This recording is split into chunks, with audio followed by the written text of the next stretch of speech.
Hi there. Welcome to another episode of The Linsider. This is episode 6. Today I have Dwain Worrell with me. Dwain is a writer, producer, and also aspiring director. He is someone that I've known for a few years, and Dwain has a very interesting history. He is originally from Boston by the way of Barbados. He spent 10 years in China, working as a translator and also starting his writing career out of China. And he since moved and established his career in Hollywood, in Los Angeles, both as a feature film and television writer. So I believe Dwain has a very unique and valuable perspective. So I'm very happy that he took out the time to have this conversation with me. I think you'll learn a lot through my conversation with Dwain. If nothing else, hearing a different perspective and learning about the experiences that he had navigating how he made his way into Hollywood and establishing himself as a writer. And he has a really cool story of his breakthrough. So I'm really excited to have you hear our discussion. Before I do, I am now in my second month of the Linsider Podcast. It's been a fun and great ride. And if you have enjoyed this, I would just ask if you could do a favor. A few things. One, if you're listening to this on Apple Podcast or whatever your favorite podcast app is, please rate and review the podcast. It's very helpful to get 5-star reviews and ratings of the podcast so that the algorithms can do their work and more people can find out about the podcast. Please follow the Linsider on social media. You can just find the Linsider by looking it up on Twitter, Instagram, LinkedIn, Facebook, etc. And also, I would love to hear from you. I have not yet heard from any of the listeners except for my direct friends, but I would love to hear from you guys, and you can either DM me on social or email me at thelinsidershow@gmail.com, and just let me know what your thoughts are. And if you have any questions or suggestions on how things can be better, what you would like to hear more of, or what your thoughts are on particular past episodes, or what you may want to hear in the future. Thanks so much. I really appreciate that. Another thing is if you follow the Linsider on socials at some point down the road, I will be doing some giveaways. I have some fun giveaways. I think you'll really like it. And so stay tuned. Without further ado, here is episode 6 of the Linsider with writer-producer Dwain Worrell. Hey, this is episode 6 of the Linsider. I am very happy to have writer, producer, director Dwain Worrell with me. Dwain, welcome to the Linsider. Thank you, Jason. Good to be here, man. I appreciate you having me. Yeah, of course. I started this podcast to discuss entertainment from a cross-cultural and interdisciplinary perspective. It's funny because as I started this, a lot of people thought I meant Asian. I don't have that on any of my materials.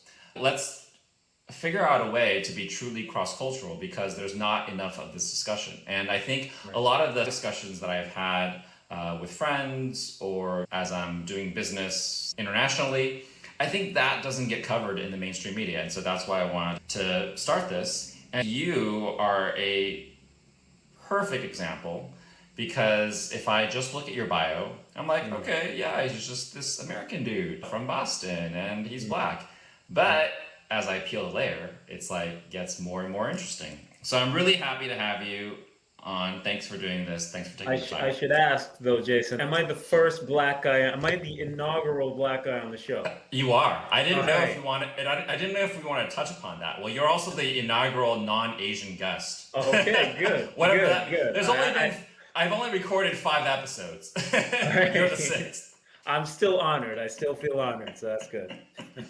Yeah, I want to show everyone. It's not limited. If you have a perspective that is cross-cultural, that is interdisciplinary, I want to speak with you and get that voice out there. I think it's really important. Excellent. So to begin, I guess you gave me a brief bio, but I feel like that was just a snap to like whet our appetite. You were very brief with it, very writerly. In your own words, can you just introduce yourself? Tell me about you. Okay, so as I wrote there, I'm from Boston. That's not 100% accurate. I was actually born in Barbados and lived in Barbados until I was 11, 12-ish. And then I moved to the United States. Came to the United States with a very thick accent. You can't hear it now, but that's why I don't have a Boston accent, because my accent is this strange mesh of Caribbean and standard American sort of, accent. So You have a very neutral accent, if anything. Right. Yeah. It's part of the process of adaptation. When I first moved to the United States, I definitely felt out of place. I was at an all-white school and I was foreign as well. So I think subconsciously I twisted my accent into that sort of standard American accent very quickly. And just to fit in. And over the years, it's just like very naturally overtaken who I am. So there's a whole mess of stuff to look into there. But after being in Boston for for about 5-6 years, I moved to Atlanta. Spent my senior year in Atlanta, did university in Atlanta, and I studied theater arts. I started in computer science, but I quickly realized I was below average in computer science. And I was like, this isn't for me. So I moved on to theater, and I did writing as well, fiction writing, and also studied Mandarin Chinese. You have to study a foreign language when you're an arts major. So I studied Mandarin because it was the most interesting of the bunch. French and Spanish wasn't very interesting.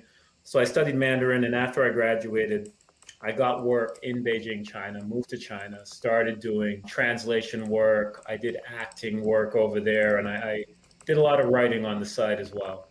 And eventually, my writing, it got better. It started to get the attention of people back in LA. So I sold a couple scripts, moved back to the United States, moving to Los Angeles, and here I am today. Still hustling, still struggling to get things moving. So it's a little bit of the backstory. I love it. Aren't we all hustling? Yeah. I mean, I love that. That's a template of what I can ask you questions about. So I guess this arts major and having to study Mandarin, talk a little bit more about that. What year was this? Studying Mandarin is still kind of odd. You hear about it more maybe in big cities. Like, was that a weird choice? Like, did your friends or people wonder what you were doing? Not too much. I think they knew me, and this might actually be somewhat politically incorrect. But I remember back in high school and college, they used to call me Blackie Chan. Oh my gosh. Why? Well, I was very much into a lot of, so the first movie I ever saw was a Jackie Chan Kung Fu film, because my dad was very much into the Hong Kong films. And I grew up on that a lot. The first film I had ever seen is called Spiritual Kung Fu. The first film in my memory is that Jackie Chan movie.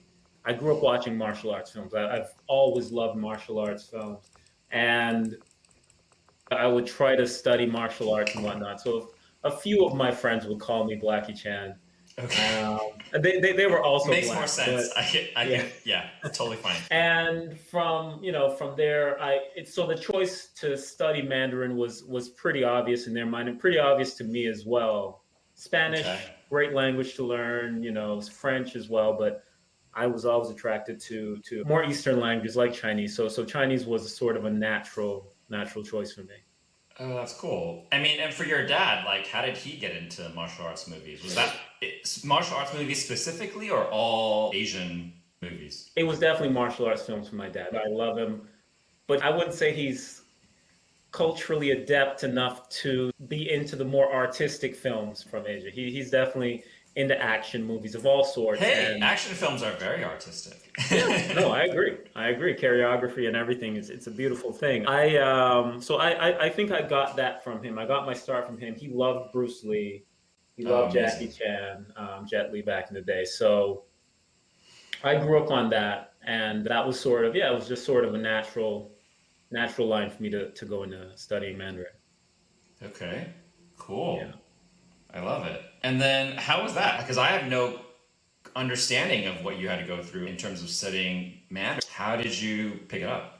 I think I really enjoyed the process. I had never really learned Spanish or any language. In high school, I studied Latin for 2 years, and it was really just it wasn't like learning a language. It was like learning history to some degree, and so so it wasn't a living language.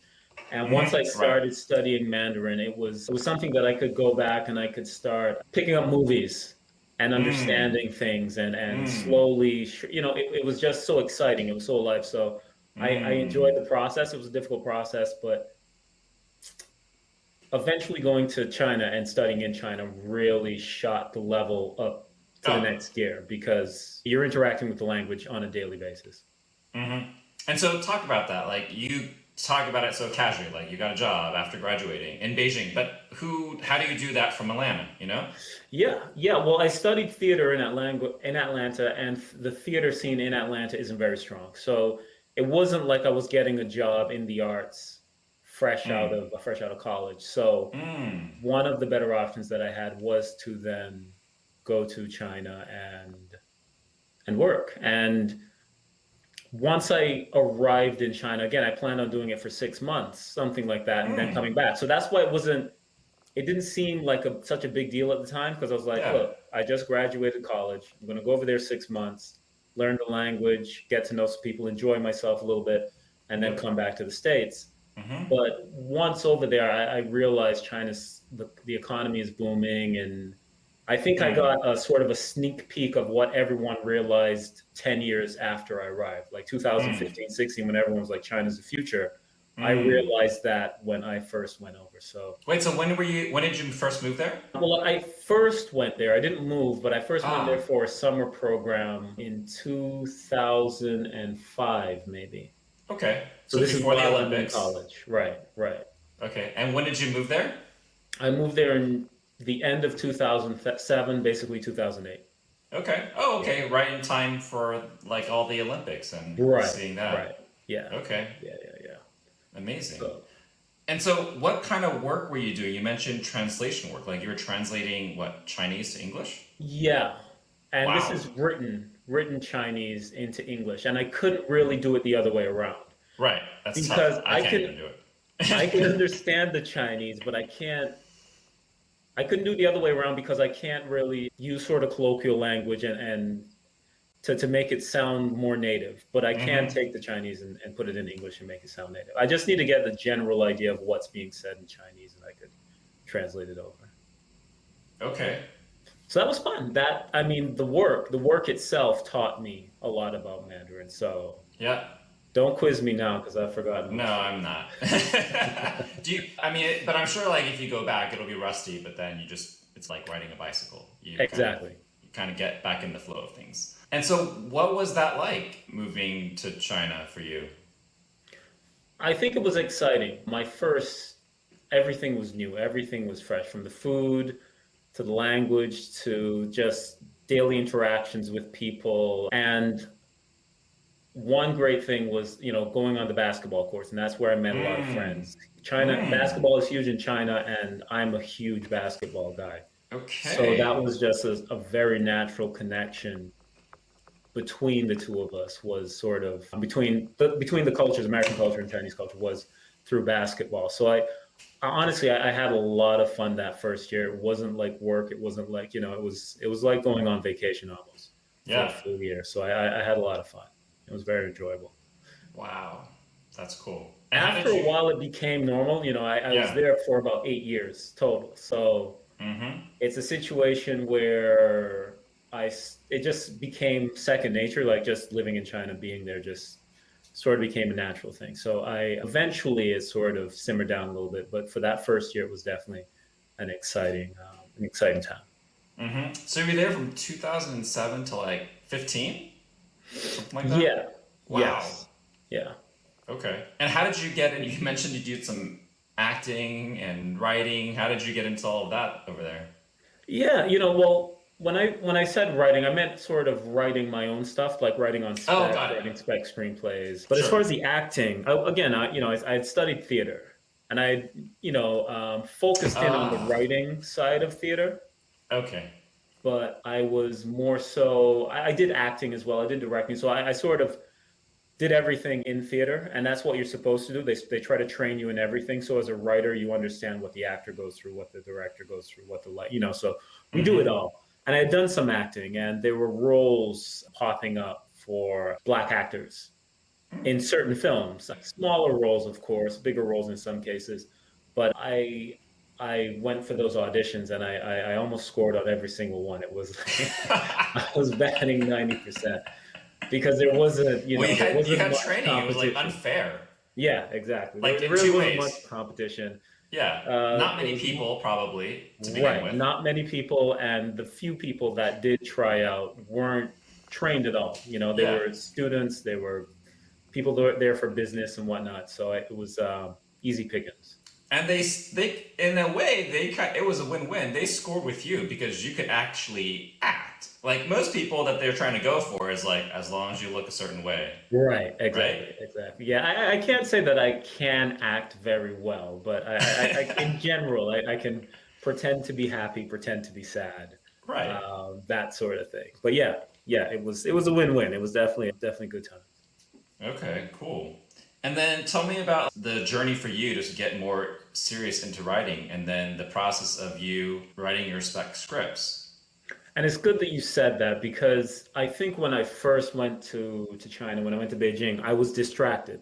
I was Mm-hmm. Sure. distracted about to the newness of China, the different opportunities, whether it be business wise, or in learning, going back to school, all that I sort of lost sight of theater, the arts, film, writing fiction. All Mm. these things sort of slipped away for a year and a half, 2 years even. I was outside of the circle of filmmakers, writers, people in the arts, and I was into this new world of language learning, studying, translating, this type of thing. And I would go back and forth, and I saw a friend of mine who had studied with me at Georgia State University, and she was still in the industry, or making her way into the industry, and that Mm. sort of kicked me in the butt, and I was like, Mm.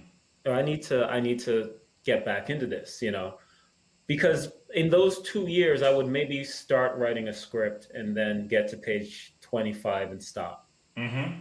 And I did that a lot, and nothing got finished. And eventually though, after acting in a film or two, after being around people in the film industry in China, I started to remember, look, I need to think about getting back into things stateside. I need to think about writing, because I can't, I don't want to do this forever.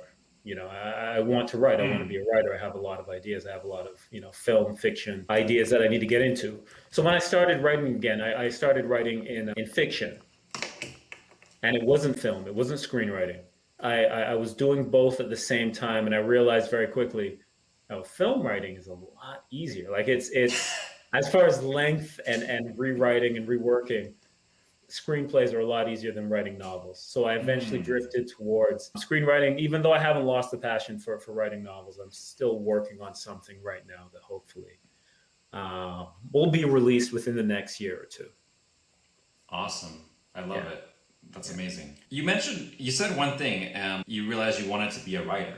Talk about that a little bit. I mean, was it like from like a little kid, or was it always in the background? Like, Mm. and then how did you actually, I guess, really embrace that? Because I imagine it's not easy. Yeah, it's hard to say. This is actually a hard question. I can't say when or how Mm. I decided that I was a writer, but I know that I wanted to be a storyteller, and I could tell that Mm. from a very young age.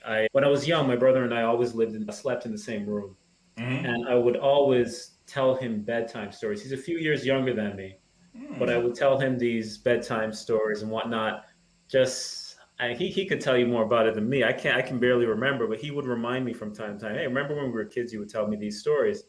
So I Wow. think I was always naturally a storyteller. I remember writing comic books, very badly drawn comic books because I can't draw, in middle school, elementary school, and high school. So I was always telling stories. And in high school, I got into Shakespeare.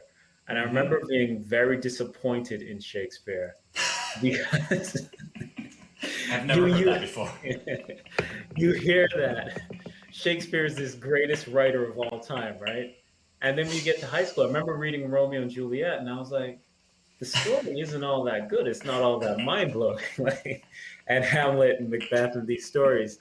I learned to have a greater appreciation for Shakespeare over the years. But as you know, as a kid in high school, I always thought it was about story, and I didn't understand character.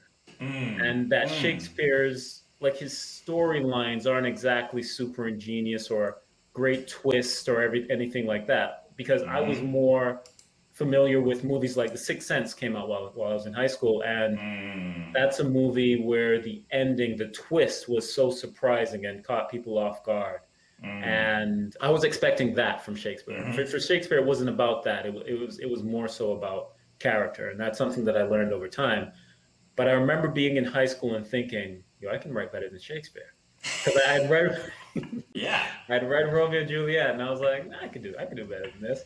So that's when I started, considering writing. At the end of my high school career and moving in to college, I started writing short stories and stuff like that here and there. And they were trash. They weren't good, but it was the start. It was the Mm-hmm. start of it, I think. Oh, cool. There's so much that you just said there.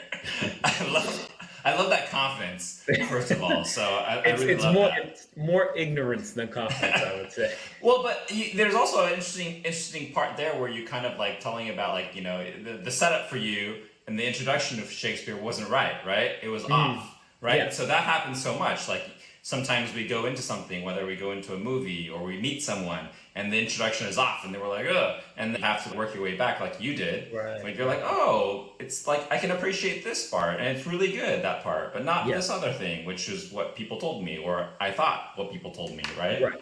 Exactly, exactly. That is really fascinating. But my other comment on what you just said is I can't wait for like the Dwayne universe Mm, from bedtime stories. Like I want a kid's book. I want to see the novel. I want to see all different genres of movies from yeah, action to martial arts, yeah, horror, like drama. Like I want to see like all of that like at some point. I think that would be really amazing that you have like the varied interest. I mean, is it difficult to have so many different interests? Because it doesn't sound like you have one genre. Is that difficult to navigate in you're this you're very industry? you're very right. Two good things there that you mentioned in the industry. I'll touch on first is because people like to sort of, and your agents do it too. And my manager did it as well. Is that they'll sort of you write a thriller, and now you become the thriller guy. And Mm-hmm. all the thriller films that studios might want to make, they reach out to you for that.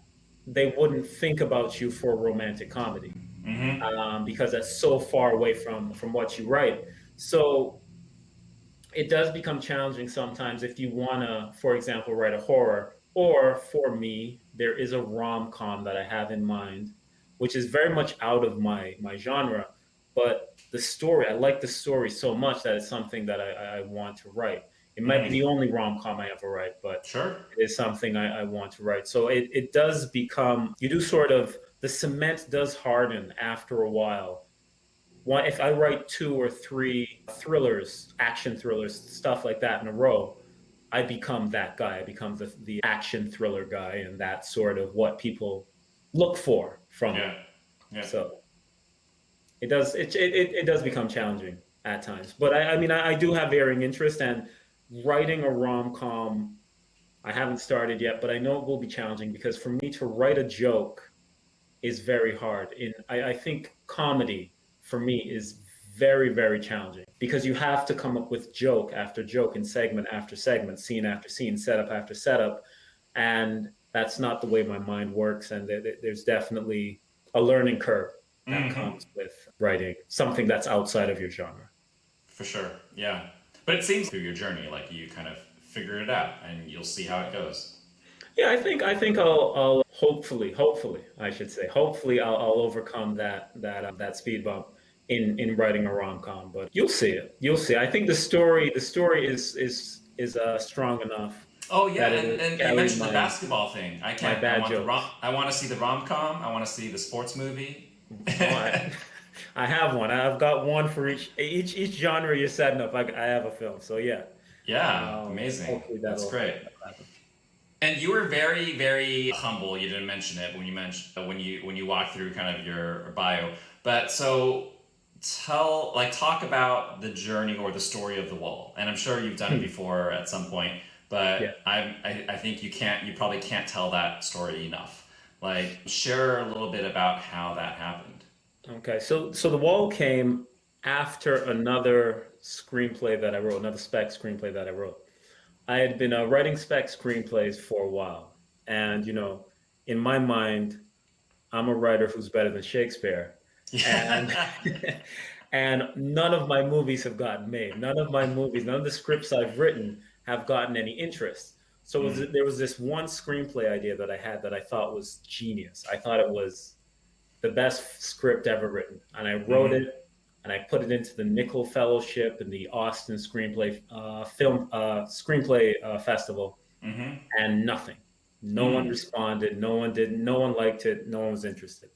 So Mm-hmm. I was sort of in a place of almost being at rock bottom after writing, 5 or 6 screenplays, none of them ever getting not only not getting made, but not garnering any interest from any producers or big names. So Mm. I was like, look, if I'm going to get a film made, I'm going to have to direct it myself. Mm. So I wrote a script, and this is The Wall, that I could shoot for nothing. I need one person, one location, and a gun, which in America is very easy to come by. So I was like, let me just go ahead and write a script that I can do where you have one person and a voice over the radio that you don't need to see for the entire film. And Mm-hmm. that's sort of where the idea for The Wall came from. And interestingly enough, that's the one script that I wasn't going to have to show to anybody because Mm-hmm. I could shoot it myself. And I finished it and I felt good about it. And at the same time, it was sort of this intersection of things. Amazon Studios is not the Amazon we know today. Amazon Right. Studios was open to everybody. They Mm-hmm. said, just send us a script, and if we like it, we'll make it into a movie. Mm-hmm. So I shot it over to Amazon Studios. Why not, right? What year was Uh, this that you did that? That you submitted it? this is 2014. So I'm still living Ah. in China. I'm still in Beijing, and sent it to Amazon and was looking, not really expecting much, but not worried about it because again, this Yeah. is something I'm going to film myself. It's going to cost me maybe $10,000, and I'd saved up some money, so I was like, yeah, I could do this. And lo and behold, Amazon hits me back and they're like, look, we'd love to get this movie made. We'd love to option it. And the option was, interestingly enough, $10,000, which Mm-hmm. was enough money I needed to make the film. But so from there, they brought on Doug Liman and Aaron Taylor Johnson and John Cena, and I was like, okay, I'll step back. I'm definitely, you guys do your thing. Doug Liman's a very, very talented director, and working with him was great. And Aaron is an amazing actor, and everything, everything aligned. The stars aligned on that one. So I didn't realize how rare it was at that moment. After Mm. being in the industry now for an extra 5, 6 years, I'm like, wow, that was a lot of things lined up for that to happen because getting a movie made is very hard. And It's a miracle. Yeah, yeah, every time. yeah. And I didn't realize it at that point. I was like, oh, it's this easy. All right. And it took many, many years for my next film to get to go into production. So yeah. Mm. What do you think was about it? Because it it sounds like an overnight success or a Cinderella story. Obviously, it's not because you said you wrote this was your fourth or fifth script and you've been working at this. Right. Mhm. How do you? We're looking back. What are your thoughts?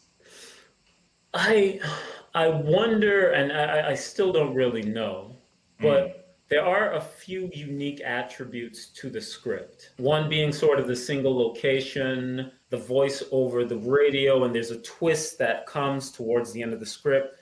So I think Mm-hmm. all those things intrigue the director. I think if you get in this landscape, if you can get a big director to sign on to direct your movie, Yeah. things start to move a lot faster. And for Amazon, it wasn't necessarily a big investment. I think the movie Oh, right. cost $3 million. So for them, it was a win-win. You know, you have content on your platform, you have a big name director, big name actor. So I don't think Mm-hmm. there was much risk for them going in. Right. And they liked the script. So they had already optioned it. They had already spent some money and they went ahead and made it, and it's up there on their platform. So Mm. I mean, it's a wonderful movie. I thank you. think it's so well written, and yeah, that character work. I think. I mean, just all the things that you said that you look for even when you were a child, for like both the character and the understanding the story. I think you're Yeah. able to actually actualize that here. And Thank you. what did you get to spend much time with Doug? I Uh, did. I okay. did. Because it was, it was interesting because at first it was just me and the producer at Amazon working on the second draft of the script. And Mm. when Doug eventually came on, it was just me and Doug. The producers were sort of pushed out, and it was just me and Doug working on the script. So he would call me up and we'd have, lunches or breakfast because he lives in New York and he Mm. would, be in LA occasionally. And Okay.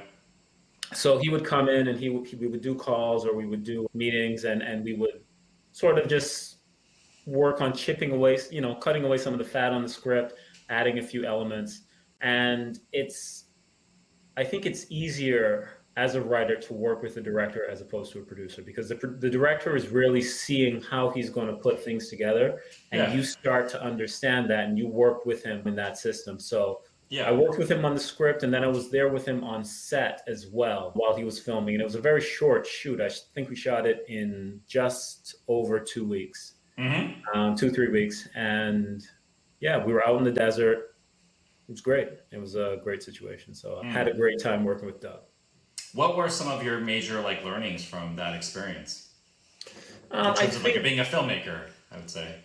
yeah, I think one thing that I learned from Doug was sort of the one thing that wasn't in the script was the desert and sandstorms. And Mm. while we were filming, sandstorms became a thing.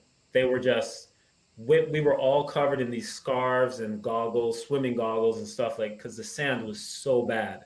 Mm. And it made its way into the film because in the script, in the film, now when you watch it, he actually uses the sandstorms. The character uses the sandstorms to help camouflage himself and protect him from the opposing sniper.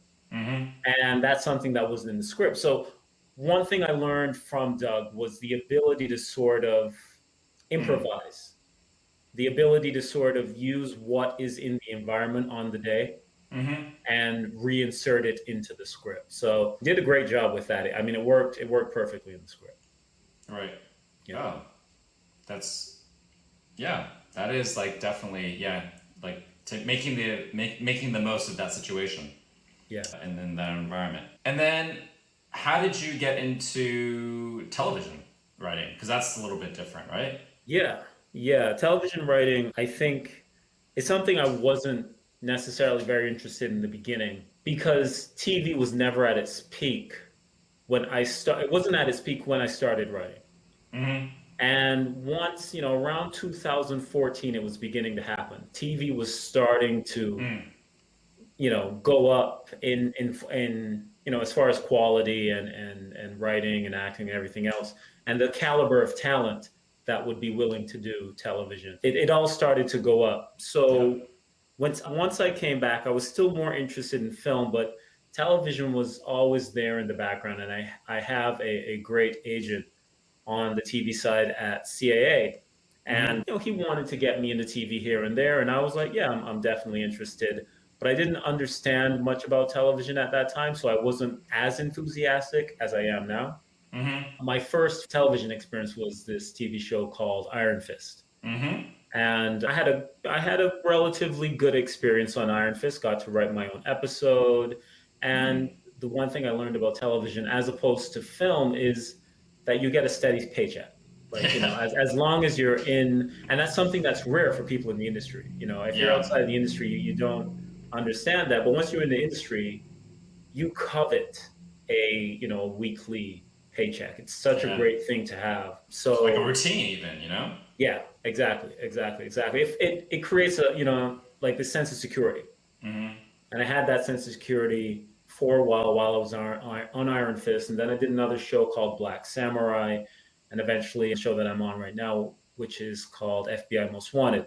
Mm-hmm. So all these shows sort of provided that sense of security, which made it easier for me to think about these spec screenplays, the stuff on the film side, because when I don't have a TV show, they're sort of filling me with confidence, filling me with, that weekly paycheck. There's this existential dread, worry, and fear about not having enough money, and that really, it takes away from my writing. So I'm very fortunate to have those checks coming in, and very happy about it. So it's a good thing. Yeah. And so do you plan going forward to try to balance the two, if it's possible, like doing the best to balance the two, I guess? If I can, yeah. Yeah. I would love to be able to sort of have the television show and be able to do film on the side. But I still would also like to eventually be a showrunner, have my own show, and do that whole thing as well, which is it's a different level of responsibility than just being staffed on a show. Right. Yeah. Yeah, it sounds like it. I don't know anything about television. I'm learning. It sounds, intense. It definitely is, definitely. Yeah. Is there one that you prefer over the other now, or is it just kind of depends on the situation? I would still say Like for a writer, I guess, like for Yeah, I think as a creativity. writer, television has more advantages because being a writer in television, you're the boss. Being a Right. writer in film, you're sort of that guy. You're like the architect, but you're not there during construction. You draw the blueprint of the house, and then the construction guys do whatever they want to do. You're not the owner of the home. You're just the architect. So It's a great analogy. I haven't heard that before. It's a great analogy. came up with it on the fly. I'm not sure it works, actually. Now that I think about the specifics of the analogy, I'm not sure Yeah.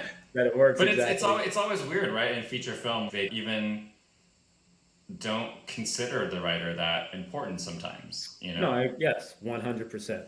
100%. They think the writer's interchangeable, can be fired and bring on another writer, it doesn't matter. And I think that television doesn't allow for that, and it's the director that is actually interchangeable in television, because oftentimes a different director will direct different episodes. And it's the writer who sort of has to hold the structure and the story, the through line of the entire series from episode to episode. Yeah. So that's where I think, the advantages of being on a TV series, but I still think film has a little bit more prestige. So there is that, and I love film, and I still want it to be something that's something that I do, something that's in my repertoire. Yeah, for sure. And speaking of that, I mean, you mentioned, like, for The Wall, your idea was to originally direct it. Of course, Yes. it happened a different way, and that Yeah. was amazing too. But what about that in terms of, like, expanding your skill set outside of writing?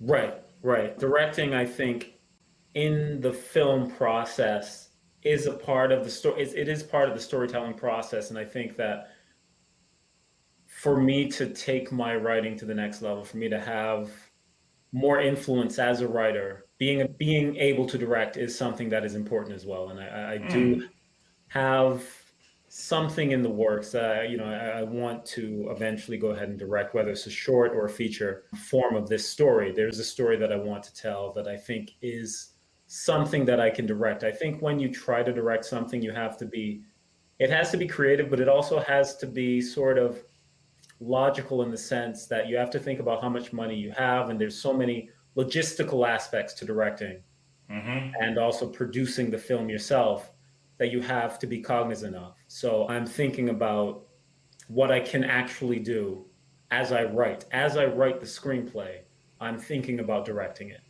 And thinking about how this can happen. How, am I capable of doing this scene? Am I capable of doing that? With my limited budget and my limited experience. So I'm writing a script to direct right now. So that's something that's exciting.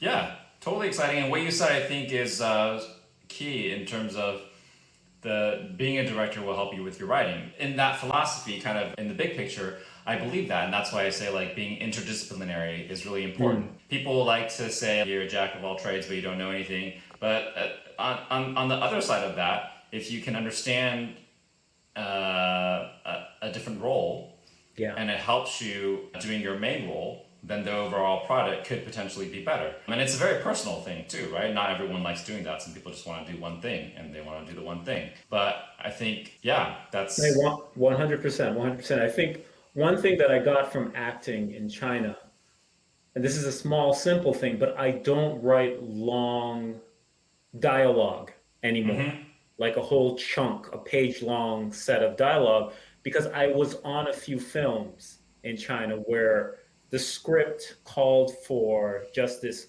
long soliloquy-esque monologue. And it just, as an actor, like it's difficult to make that realistic because people don't naturally speak like that.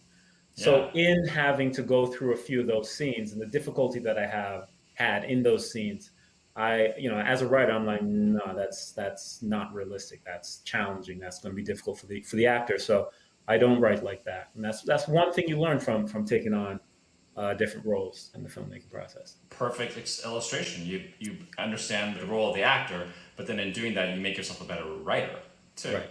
Exactly. Yeah. And so I guess what in your stories in like that, because you have all these various kind of, I guess, genres or type of stories that you want to tell, what is the glue behind all the type of stories that you want to tell? Is it a certain lead character that you want to see, or thematically? Is there something like that?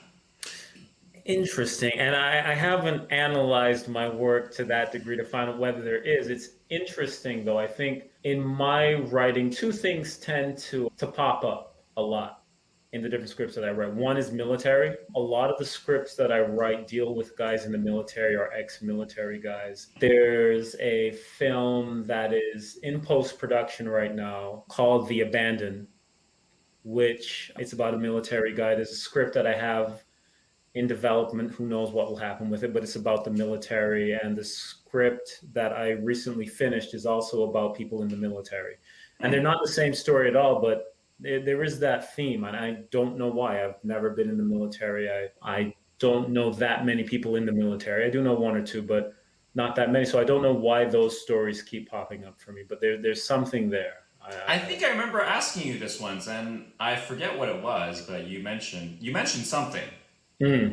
Like maybe it was like kind of but it was something. I don't remember exactly what it was, so I don't want to just make up stuff, but it was something. I think it was very human.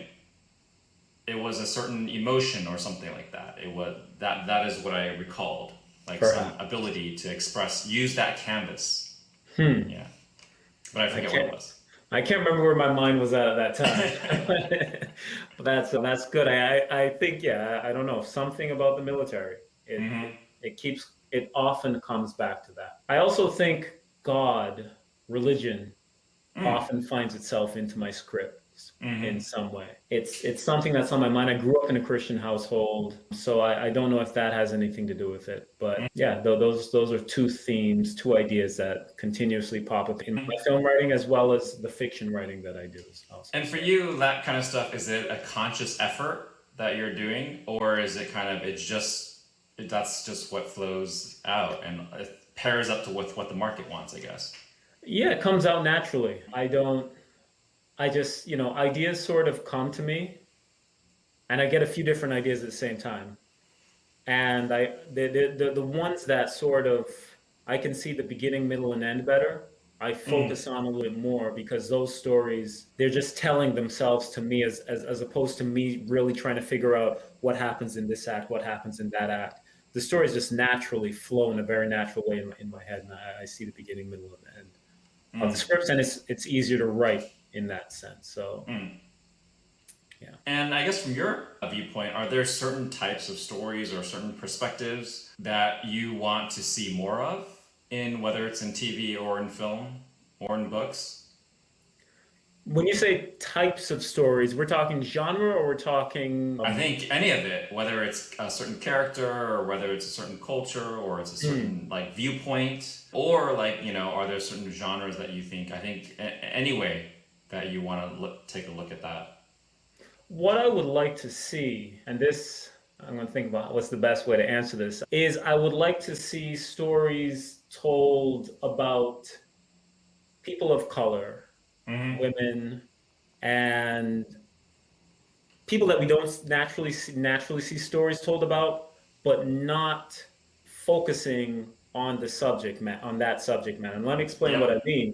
Totally. Is when, you know, I'm at an agency, and the agency often sends me scripts, and they'll send me certain types of scripts a lot.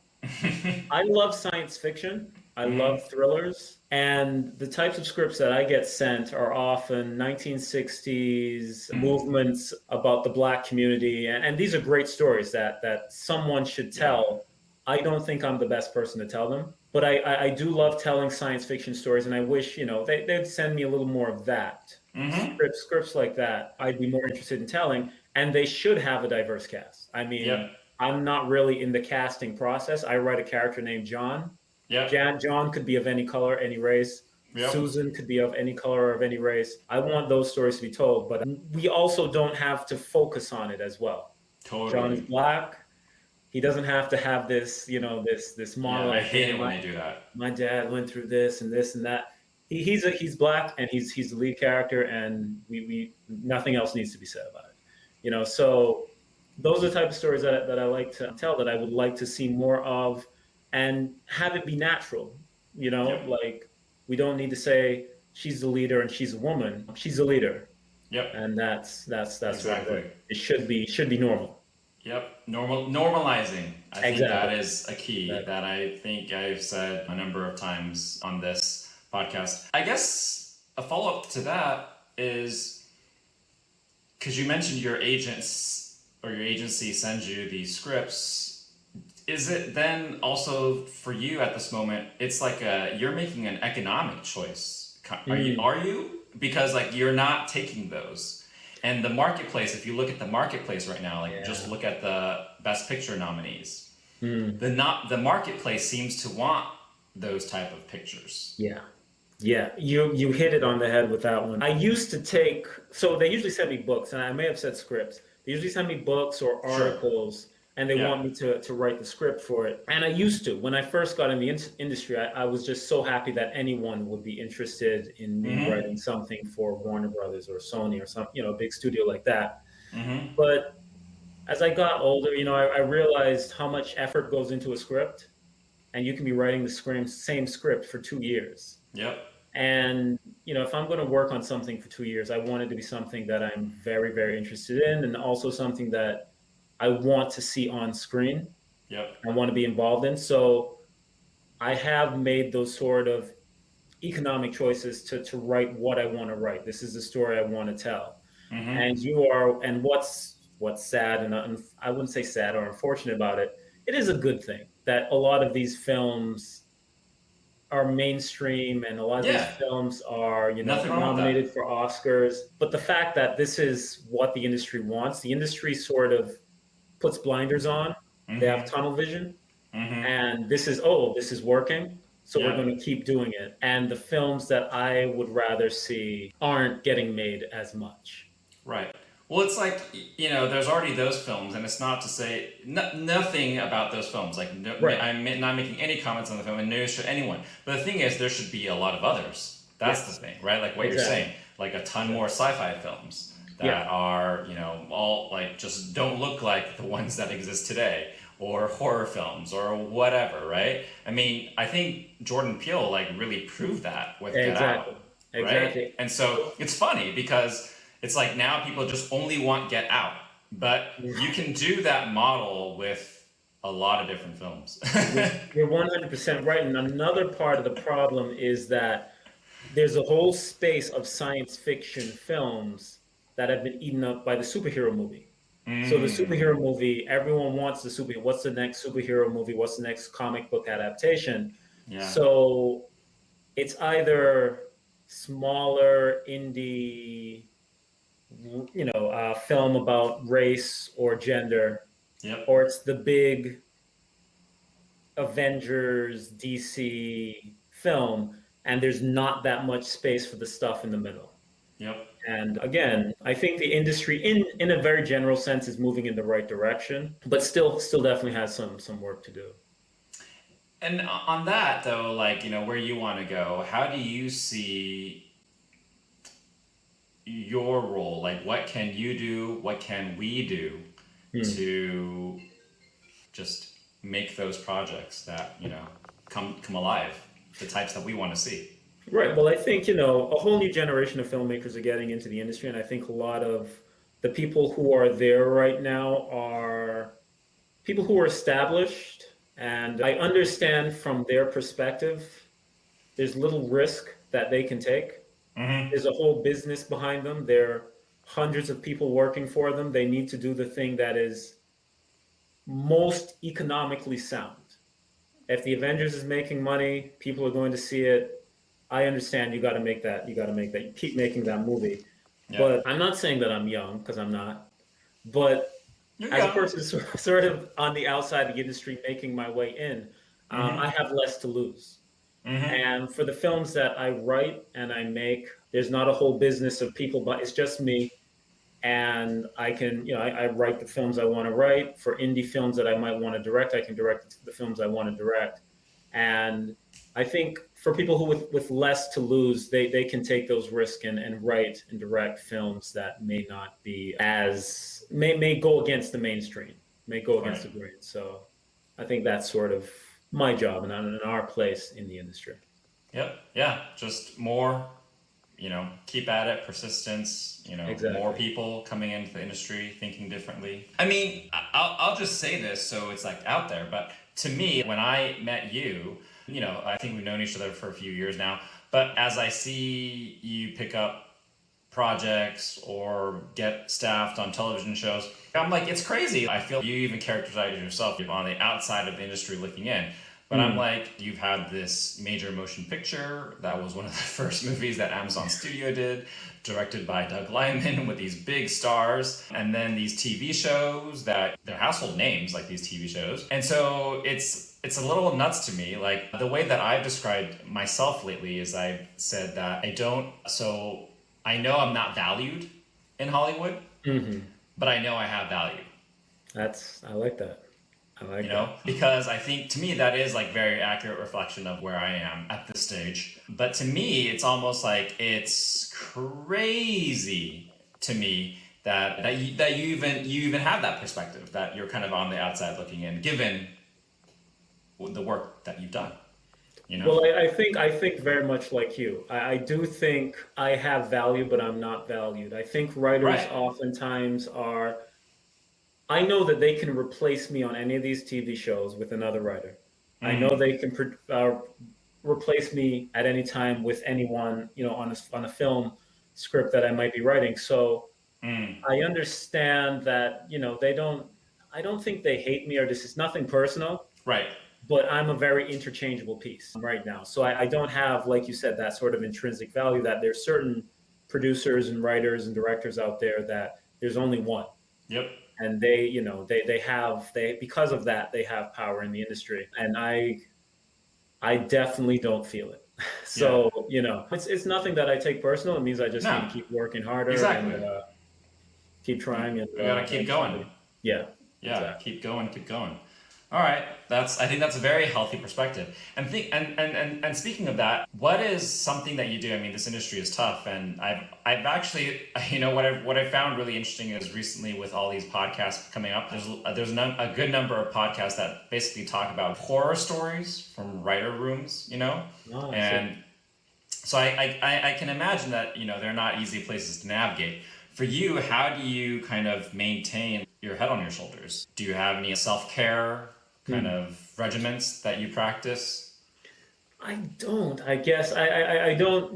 Nothing that I do consciously. I do sports. I love playing basketball. I still play Okay. basketball. And Yeah. those are things that I do outside the industry. I think when I first came to LA, though, I was so much entrenched in the industry that I would only sort of do filmmaking related stuff, and I would Mm, never look outside the industry. But now my perspective has definitely shifted, and I think though the industry is great and it's something that I want to conquer, I don't hold my personal success up to that standard, whether I'm right.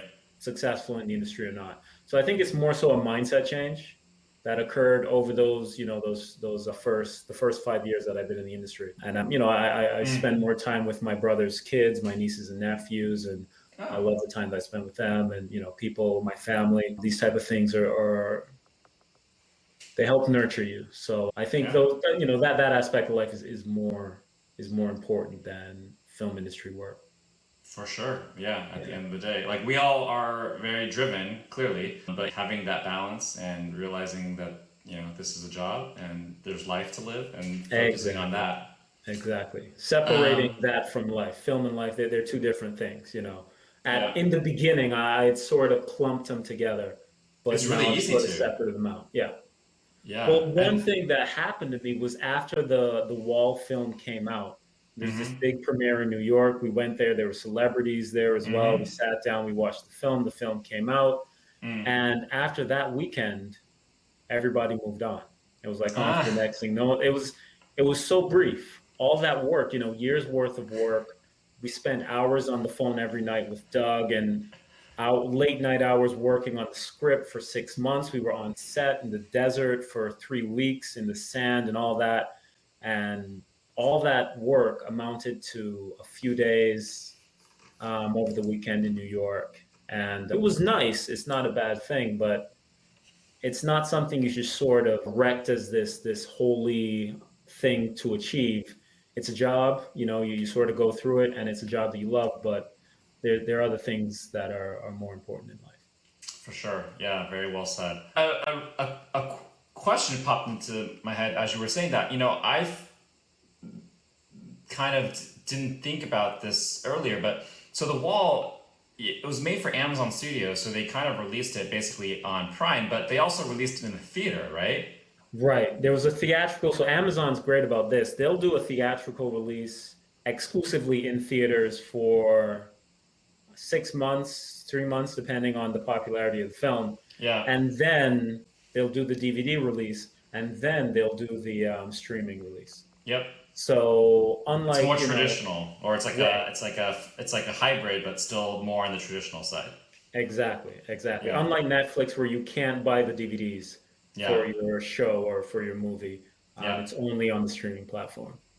For you, did that help? Do you think that helped you having that visibility that the film, still kind of went theatrical, like for you in your career? Or I think it did. I think, coming off The Wall, when The Wall was released, I was getting more meetings. I was talking to more producers. There was a lot more, I don't know if the right word is heat or excitement around me as a writer. And I got some pretty big, not to name drop, but a Marvel film I was sure, up to write, and that was a very exciting thing. I didn't get it in the end, right, but at least I was in the conversation. So it was a very exciting time around the release right. of that film.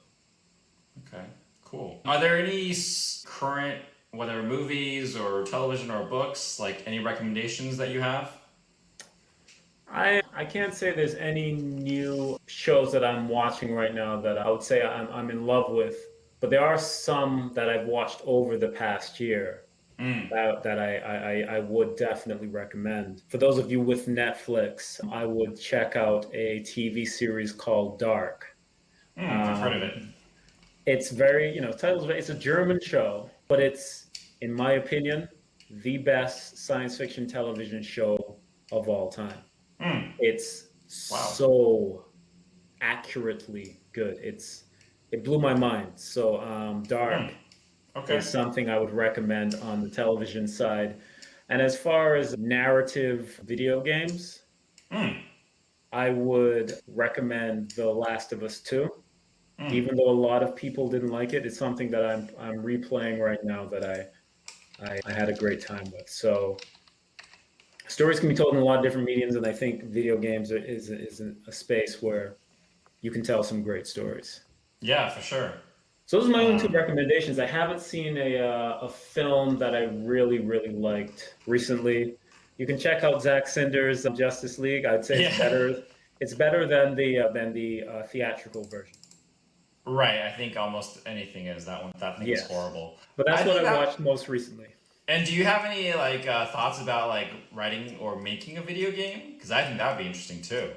I would love the opportunity to tell a story in games. I mean, especially since you were saying that you do all this like military genre stuff, like that seems like a Yeah, big video game, first person shooter kind of thing. yeah, the Call of Duty stuff. I'm a big fan of Call of Duty. I loved a lot of the games they came out with in the past, the Modern Warfare series. I mean, if I had the opportunity, Right. I would jump at it. But it's just as hard. Writing for video games is just as hard as Oh yeah. to get in that door Yeah, yeah, as it yeah. is film. So That's true. Yeah. I'm on the outside looking in again. Right. Well, we'll figure it out soon. Cool. Well, oh, the only thing I would say on my end is like I've been listening to so many podcasts. So one Yeah, recommendation I have is there's this podcast called Blockbuster. Blockbuster. Yeah, and if you just want something to listen to, it's pretty amazing because it's about the first season covers the rise of Steven Spielberg with George Lucas, so they came up at the same time. And there's Okay. like, most people kind of know that story because those guys are famous enough that there have been so many things written about them. But it talks about they were both they talk about their friendship and their friendly rivalry that was like so interesting. Like I devoured like all those little details. It was in all the little Interesting. details of their relationship, the two men. Like to the point where like they were actually super jealous of each other in that they thought like each other was better than And so one thing they did, I love this nugget of knowledge, is that they traded points. So I guess Close Encounters of the Third Kind came out around the same time as Star Wars, Hmm. and they traded points on those two movies. What does that mean? Traded points. So like they traded back end points. So let's say you get like, whatever your cut of the back end in, let's say it's 10%, Wow. they gave each other, I don't know, it didn't say the percentage, but even if it was like 1 or 0.5% on those movies, Right. that's probably like a lot of money, right? Wow. Yeah. Yeah. I had no idea. I But that thought they was were like best buds, chums, and no, it was that they were best buds. They were best buds, but they had like A a rivalry friendly going on. jealousy of each other. They thought, like for example, like Steven thought Star Wars was better, and then Mm, Lucas thought Close Encounters was better. So they're right. like, if you think it's better, then why don't we trade points?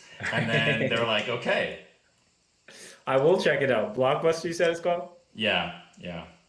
It's a good podcast. It's fun. It's fun. It's fun. It's really well produced. It's like very highly produced because it tells Okay. like they have voice actors and there's a score to the Hmm. podcast. So it really takes the podcast genre like it's like to the next level. Okay. Yeah. Okay. Cool, man.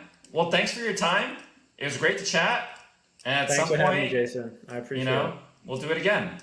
100%. Hopefully, next time we do it, I'll have something to talk about. I'll have something in the works, and I can Yeah. actually promote it here. I'm like, hey, go check Yeah. this out. Go watch I it. would love that. All right. All Cool. right, Take Jason. care. Thank Thanks, you. Wayne. Be good. Peace. And that's it. Thanks so much for listening to episode 6 of The Linsider. If you take a look at the show notes, you will find links to the various films, TV shows, podcasts that we have mentioned throughout the episode. Again, if you like this episode, if you like the podcast, please follow, rate, and review the podcast on Apple Podcasts or your favorite podcast app, wherever you listen to this. It's really helpful. And please follow the Linsider on social media and feel free to write me and let me know your thoughts on email. You can email me at thelinsidershow@gmail.com or DM me on any of the social platforms. Thanks and please stay tuned for the next episode. I'll be here every Monday.